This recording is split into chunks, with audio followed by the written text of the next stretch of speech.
Assalamualaikum warahmatullahi wabarakatuh. Bismillahirrahmanirrahim. Jumpa lagi dengan Pak Soleh, anak-anakku sekalian. Pada hari ini kita melanjutkan tema 3 subtema 3 pembelajaran 4 muatan PPKN KD 3.2 dan 4.2 dampak tidak menjaga lingkungan. Jika kita tidak menjaga lingkungan akan muncul dampak yang dapat merugikan diri sendiri dan masyarakat. Dampak tersebut antara lain kebanjiran atau lingkungan menjadi gersang. Membuang sampah sembarangan mengakibatkan selokan atau sungai tersumbat. Dampaknya ketika hujan datang akan terjadi banjir. Dampak banjir bagi lingkungan adalah lingkungan menjadi kotor, banyak lumpur dan sampah berserakan saat banjir surut. Selain itu, banjir juga dapat menimbulkan berbagai penyakit seperti diare dan kekurangan ketersediaan air bersih.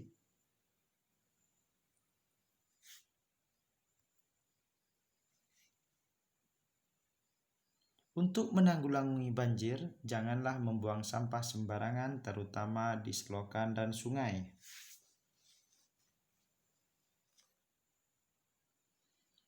Buanglah sampah di tempatnya. Hutan yang gundul karena penebangan hutan secara liar akan menyebabkan banjir dan tanah longsor.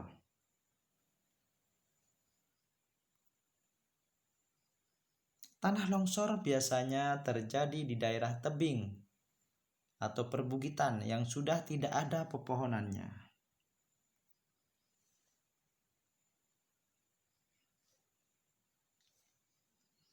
Untuk mencegah banjir, hilangnya tempat hidup hewan, dan tanah longsor, kita tidak boleh menebang pohon secara berlebihan.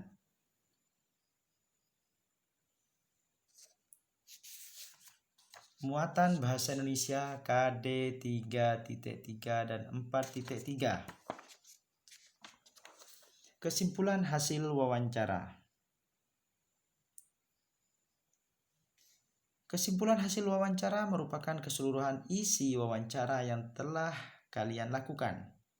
Kesimpulan ditulis dalam bentuk paragraf secara singkat dan jelas. Langkah-langkah menulis kesimpulan hasil wawancara. Yang pertama, tulis jawaban secara jelas dan rinci sesuai pertanyaan. Yang kedua, baca dan pahami kembali jawaban narasumber.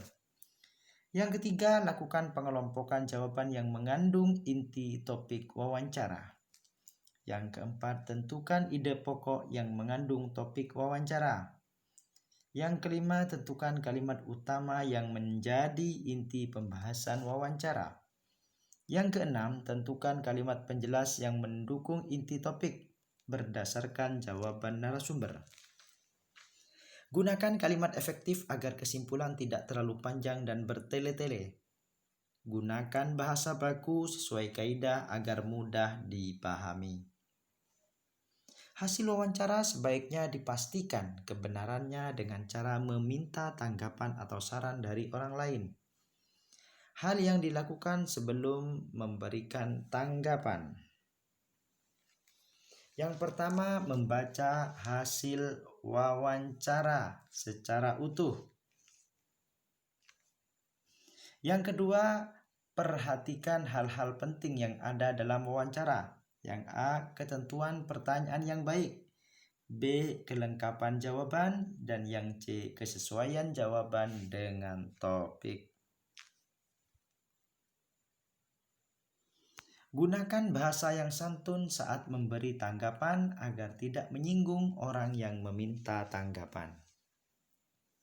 Contoh, menurut saya, pertanyaan tentang jumlah anggota komunitas peternak kambing Etawa tidak perlu ditanyakan karena tidak sesuai topik wawancara, yaitu budidaya kambing Etawa.